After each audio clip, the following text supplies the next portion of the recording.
நீங்கள் பார்த்துக் கொண்டிருப்பது உங்கள் விஜய். உன்னைப் போலவே என்னிடத்தில் பார்த்தனும் கோபம் கொண்டிருக்கிறானோ?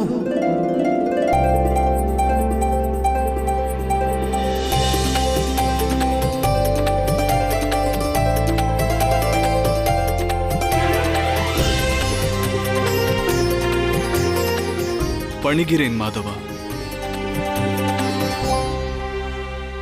அதிகாரம் கொண்டிருந்தாலே ஆத்திரம் தோன்றும்.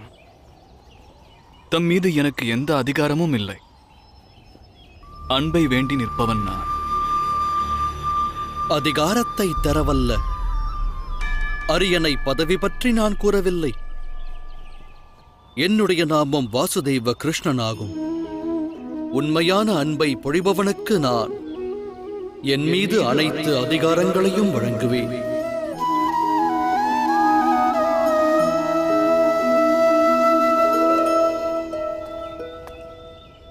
சுபத்திரை துரியோதனன் விவாகம் நடக்க உள்ளது.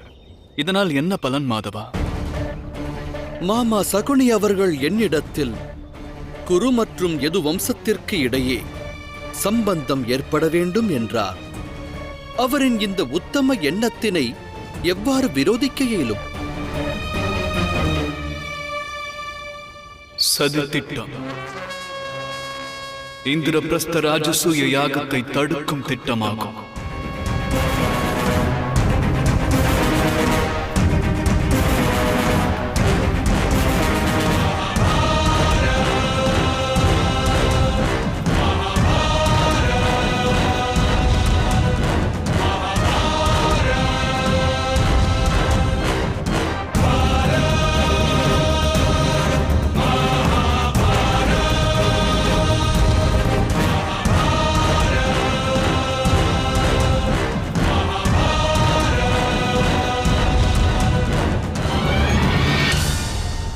மாதவா, ராஜசூய யாகம் தன்னிலை பெற்றதை உணர்த்தும் யாகமாகும். சுதந்திரத்தை எடுத்துரைக்கும் யாகம். வெற்றியை ஈட்டும் பொருட்டு புதிதாய் தோன்றிய ராஜ்யத்தில் நடைபெறும் யாகம். இந்திரபிரஸ்தன் துவாரகையை வெல்வதற்கு முயலவே முயலாத. பார்த்தா, சுபத்திரையின் விவாகம் வாயிலாக இந்திரபிரஸ்தத்தோடு உள்ள நட்பினை முறிக்கும் எண்ணம் எனக்கில்லை. ராஜசூய யாகம் நடக்கும்போது துரியோதனன் இந்திரபிரஸ்தத்தின் மீது போர் தொடுத்தா தாம் கௌரவர்களின் பக்கமே நிற்க வேண்டும்.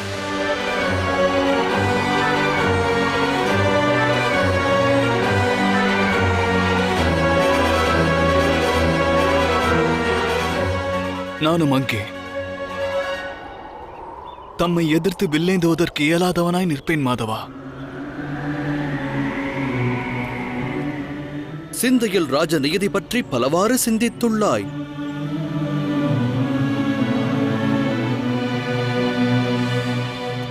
ஆனால் என் அன்பு சகோதரி சுபத்திரை குறித்து ஏன் நீ சிந்திக்கவில்லை? அதை பற்றியும் சிந்தித்தேன் மாதவா. துரியோதனன் அதர்மி என்று தாம் அறிவீர்கள். அவனோடு சுபத்திரை அங்கு எவ்வாறு வாழ்வாள் என்று சிந்தித்தீர்களா? அஸ்தினாபுரத்தில் அவள் எவ்வாறு சுகமாக இருக்க முடியும்? தாம் என்னை பற்றி கவலை கொள்ள தேவையில்லை. எவ்விடமாயினும் நான் நலமோடு வாழ்வேன்.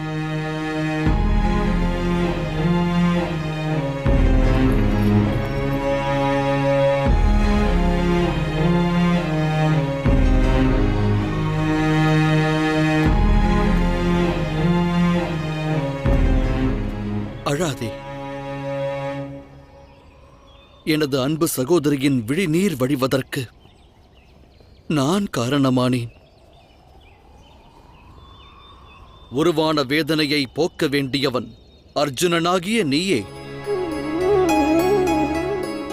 நானா?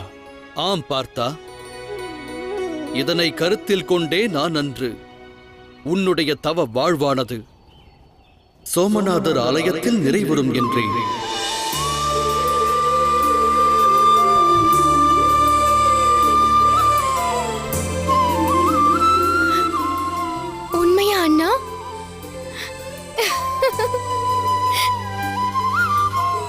கூறு அர்ஜுனா, வேதனையை போக்குவாயா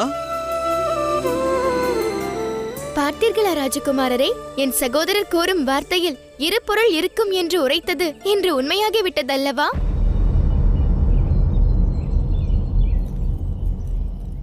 ஆனால் மாதவா, என்னால் சுபத்திரையை விவாகம் செய்ய இயலாது.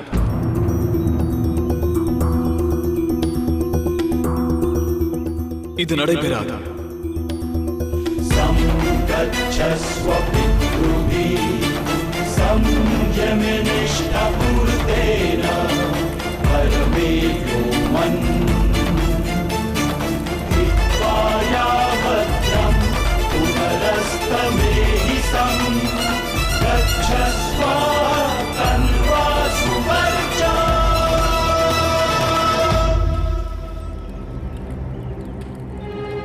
விகர்ணா, மாமாவும் துச்சாதனனும் எங்கே? நான் அறியேன் அண்ணா. அவ்விருவரும் ரதத்தில் செல்வதைக் கண்டேன்.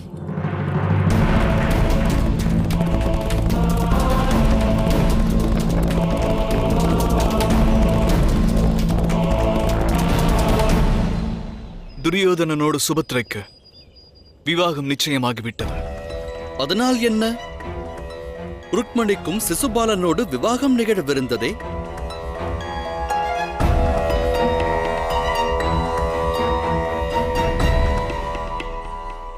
இதே நிலை திரௌபதிக்கும் ஏற்பட்டிருந்தது மாதவா. அப்போது இரு மார்க்கம் மட்டுமே இருந்தன. ஐவரும் இணைந்து ஒன்று அஸ்திரம் ஏந்தியிருக்க வேண்டும், இல்லையெனில் தம்மில் நால்வர் துறவரம் மேற்கொண்டிருக்க வேண்டும். ஆனால் திரௌபதி தேர்ந்தெடுத்தது மூன்றாம் மார்க்கத்தினை. என் சகி தேர்ந்தெடுத்த அம்மூன்றாம் மார்க்கம் தமக்கு பலன் தந்த மார்க்கம்.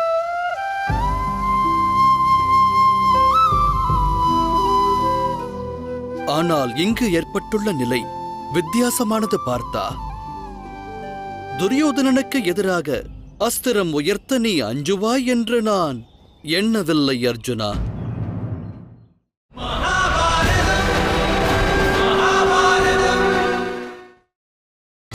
நீங்கள் பார்த்துக் கொண்டிருப்பது உங்கள் விஜய். துரியோதனனுக்கு எதிராக அஸ்திரம் உயர்த்த நீ அஞ்சுவாய் என்று நான் எண்ணவில்லை அர்ஜுனா.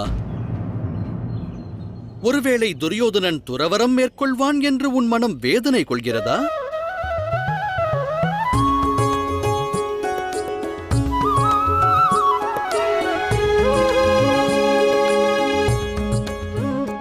விவாகத்திற்கான கன்னிகையை லக்ன மண்டபத்திற்கு அழைத்து வாருங்கள். அன்பே, செல், சுபத்திரையை அழைத்து வா.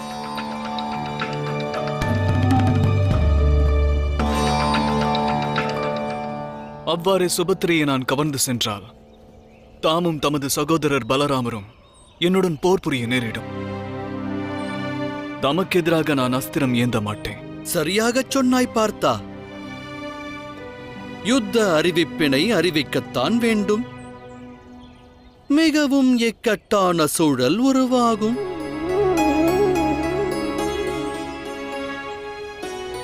சுபத்திரை, அர்ஜுனன் உன்னை கவர்ந்து செல்ல இயலாது என்கிறான்.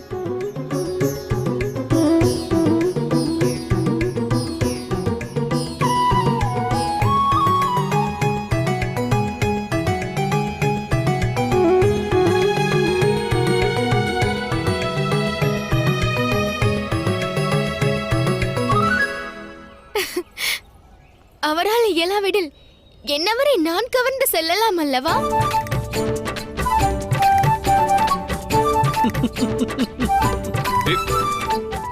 என்னை கவர்ந்து செல்வாயா?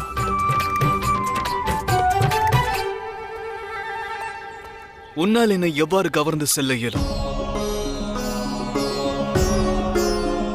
வில்லேந்திய ஒரு வீரனை ஒரு கன்னிகை கவர்ந்து சென்றதாக இதுவரை எங்கும் நடந்ததே இல்லை. எனினும் உத்தமமான உபாயம் பார்த்தா. சங்கடம் யாதெனில் இந்நிகழ்வை கண்டு அகிலமானது சிரிக்கவும் நேரிடலாம். சிந்தித்துப் பார்.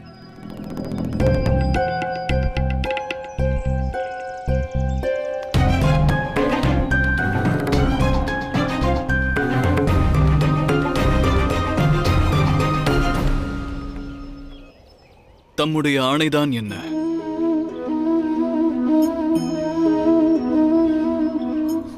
இதுநாள் வரை அகிலத்தில் வீரமே அன்பை கவர்ந்து சென்றுள்ளது.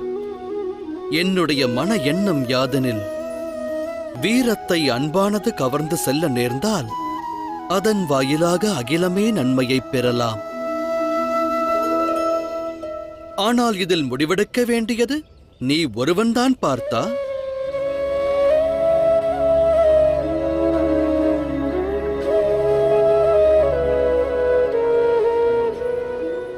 தம்முடைய வார்த்தையை கேட்டு ஸ்திரீ வேடமே பூண்டவன் நான்.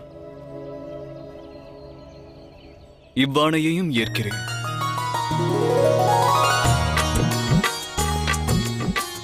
சுபத்திரை, நீ ரதம் செலுத்தும் திறமை கொண்டவள். தமக்காக அங்கு ரதம் ஆயத்தமாய் உள்ளது. அன்பு அண்ணா, நலமோடு வாழ்வாய்.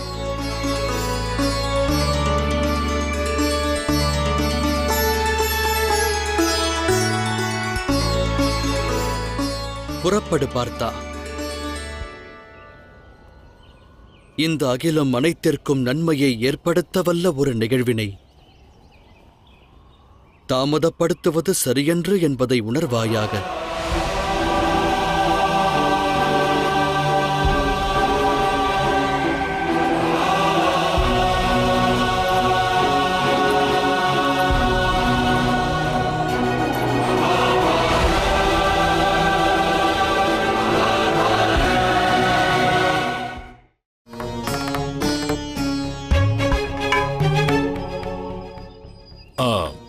ஸ்ரீமான் பலராமரே, கன்னிகை வருவதற்கு ஏன் தாமதமாகிறது? பணிப்பெண்களுக்கு உத்தரவிடுகிறேன் அரசே.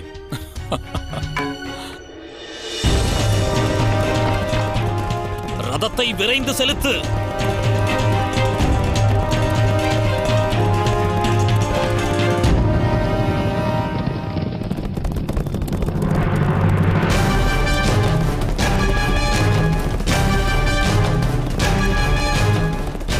அவள் ராஜகுமாரி சுபத்திரை அல்லவா?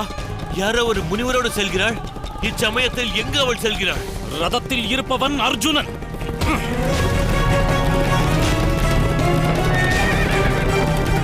வாசுதேவ கிருஷ்ணா, நீ ஆற்றிய இந்த செயலுக்கான தண்டனையை நிச்சயம் அனுபவிப்பார். விரைந்து நாம் துவாரகையை அடைய வேண்டும். ஸ்ரீமான் பலராமரே, முகூர்த்த நேரம் நெருங்கிவிட்டது. ராஜகுமாரி சுபத்திரையை விவாக மண்டபத்திற்கு அழைத்து வாருங்கள். ஸ்ரீமான் பலராமரே, ஏன் இந்த தாமதம்? ஏன் இன்னும் கன்னிகை இங்கு வரவில்லை? எவ்வாறு கன்னிகை இங்கு வருவாள் மகாராஜா? அவள் துவாரகையை விட்டு சென்று விட்டாள். துர்பாகியம் யாதெனில், அவளுடைய ரதம் துவாரகைக்கு விரோதத்தை விளைவிக்கும் திசையில் சென்று கொண்டிருக்கிறது. காந்தார அரசே, தமது வார்த்தைகளின் பொருள் என்ன? நானும் துச்சாதனனும் அக்காட்சியை நேரடியாக கண்டோம் ஸ்ரீமான் பலராமரே. அந்த ரதமானது தவறான திசையில் சென்று கொண்டிருக்கிறது என்றுதான் நான் முதலில் எண்ணினேன். அதன் பிறகுதான் அறியாமல் தவறான திசையில் செலுத்தப்படவில்லை, தவறான எண்ணத்தோடு தான் செலுத்தப்படுகிறது என்பதை நான் உணர்ந்தேன். ராஜகுமாரி சுபத்ரை தங்களது கட்டுப்பாட்டை மீறிவிட்டார். தமது வார்த்தை தான் வரம்பு மீறுகிறது. வரம்பு தங்களுடைய சகோதரியின் செயலால் அஸ்தினாபுரத்திற்கு அவமானம் ஏற்பட்டிருக்கிறது என்று உணருங்கள். அஸ்தினாபுரத்தின் யுவராஜனை விவாக மண்டபத்தில் அமர வைத்து உங்களுடைய அன்பு சகோதரி இன்னொருவருடைய கரத்தை பிடித்து இங்கிருந்து ஓடிவிட்டார். எதற்காக அவள் இக்காரியத்தை செய்ய வேண்டும்? இது நல்ல கேள்வி. ஆனால் இதற்கான பதிலை தாங்கள் தங்களுடைய தம்பி வாசுதேவ கிருஷ்ணனிடம் கேளுங்கள். யாரங்கே? கிருஷ்ணனை இங்கு அழைத்து வாருங்கள். இங்குதான் இருக்கிறேன் அண்ணா.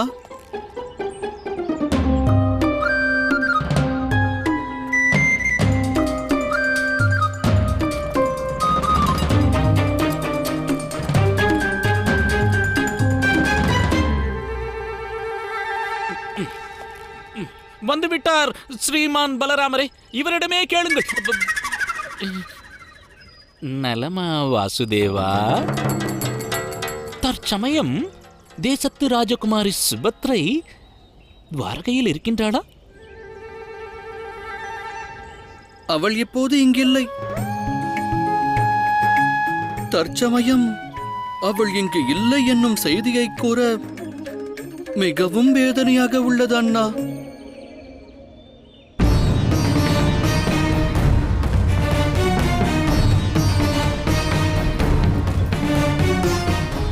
சுபத்திரை இங்கில்லையா? இதன் அர்த்தம் என்ன? எங்கிருக்கிறாள்? எப்போது வருவாள்? மன்னித்தருளுங்கள் மகாராஜா, எமது துவாரகைக்கு பெரும் தலைகுனிவு ஏற்பட்டு விட்டது.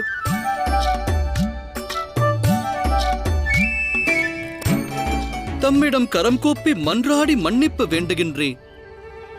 எனினும் இனியன் சகோதரி சுபத்திரை தன்னுடைய விவாகத்தை முடித்து தன் கணவனோடுதான் இங்கு திரும்புவாள். விவாகம் முடித்து திரும்புவாளா? இச்செய்திக்கு அர்த்தம் என்ன ஸ்ரீமான் பலராமரே? சுபத்திரையை கவர்ந்து சென்ற அந்நபரை ஆயுதம் ஏந்தி தோல்வியுறச் செய்து சுபத்திரையை விவாக மண்டபம் அழைத்து வாருங்கள். இதை ஆற்ற வேண்டியது தம்முடைய கடமை. அதுவே உசிதமான யோசனை துரியோதனா. கிருஷ்ணா, நீ இன்னமும் சேனையை திரட்டாமல் இருப்பதன் காரணம் என்ன? இப்போதே சேனையை திரட்டி விடலாம் அண்ணா. அதில் ஒரு சிக்கல் உள்ளது. தாம் யாருடன் யுத்தம் செய்வீர்கள்? யார் கவர்ந்து சென்றார்களோ அவர் நிராயுதபாணி ஆவார். அத்துடன் அந்நபர் ஒரு ஸ்திரீ. அஸ்திரத்தை யார் ஏந்தி நிற்கின்றாரோ அவர்தான் கவர்ந்து செல்லப்பட்டார். மிகவும் இக்கட்டான சூழ்நிலை.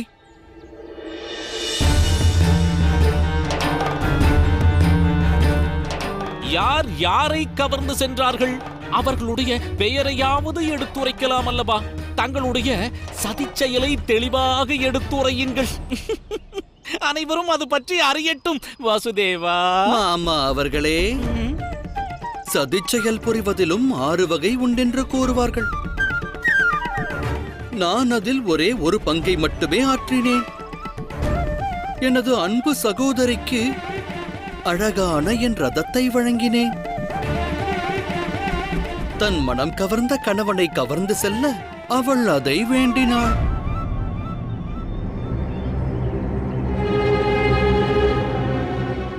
அவளுடைய மனம் கவர்ந்த கணவன் யார் என்று தாங்கள் அறிவீர்களா மகாராஜா? பாண்டுவின் புதல்வன் அர்ஜுனன்.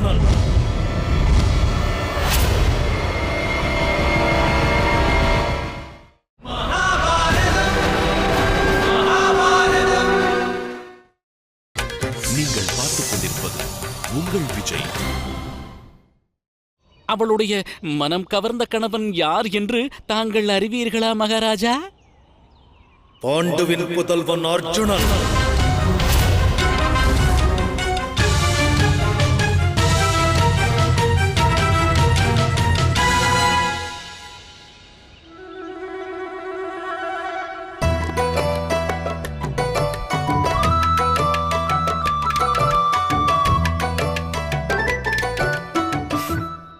கிருஷ்ணா, நீ பூமியில் நடத்தும் லீலைகளால் பல முறை நான் வாயடைத்துப் போகிறேன் என்பதுதான் உண்மை.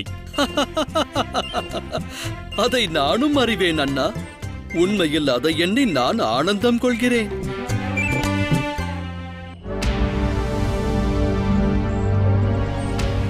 ஸ்ரீமான் பலராமரே, வாக்குதானம் ஏற்கனவே வழங்கப்பட்டது. வாக்களித்ததை மறந்தீர்களா? துரியோதனனுக்கும் குமாரி சுபத்திரைக்கும் விவாகம் நடத்துவேன் என்று தாம் வாக்களித்தீர்கள். அவ்வகையில் அவள் விவாகம் அன்றே முடிந்தது என்று அர்த்தமாகிறது. அவ்வாறு இருக்க அவளுக்கு இன்னொரு விவாகம் எவ்வாறு நடைபெறும்?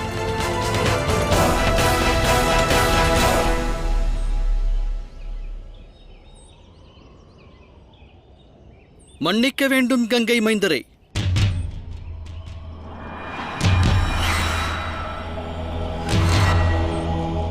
வாக்களிப்பதே விவாகமானால் சப்தபதி சடங்கிற்கு அவசியம்தான் என்ன? வாக்களிப்பதன் அர்த்தமானது அன்னை தந்தையின் அனுமதியே. ஆனால் விவாகம் என்பது வரனுக்கும் வதுவிற்கும் ஆசி வழங்கி இணைத்து வைக்கும் சடங்கு. வாக்களிப்பதையே விவாகமாக ஏற்க இயலாதே. தாம் கூறுவது உண்மையானால் கன்னியாதானத்தின் மகத்துவம் என்ன வாசுதேவா? ஒரு விருட்சத்தின் பழமானது நதியில் விழுமேயானால் விருட்சம் அப்பழத்தின் மீது கொண்ட பலனை தியாகம் செய்தல் வேண்டும். பிறகு எவ்விடம் செல்ல வேண்டும், என் நிலத்தை தனதாக்கிக் கொண்டு விருட்சமாக வளர வேண்டும் என்பதை நீரில் விழுந்த அந்த பழமும் அதன் விதியுமே தீர்மானிக்கின்றன. கன்யாதானத்திலும் அன்னையும் தந்தையும் தன் புதல்வி மீது கொண்ட அதிகாரத்தினை தியாகம் செய்கின்றார்கள். யாருடன் வாழ்ந்தால் தனக்கு நல்வாழ்வு கிட்டும் என்று முடிவெடுக்கும் அதிகாரம் ஒரு கன்னிகைக்கு உண்டு கங்கை மைந்தரே. எனது அன்புக்குரிய சகோதரி சுபத்திரையும் அவ்வாறு ஒரு முடிவெடுத்தாள். யாதவர்களின் சார்பாக நானும் அவள் எடுத்த முடிவினை ஸ்வீகரித்தேன். இனி என்றென்றும் அஸ்தினாபுரம் தம் மீது பகைமை பாராட்டும் வாசுதேவா.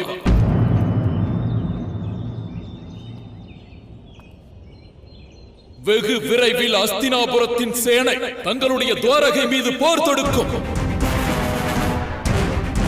போர் தொடுத்து வரும்.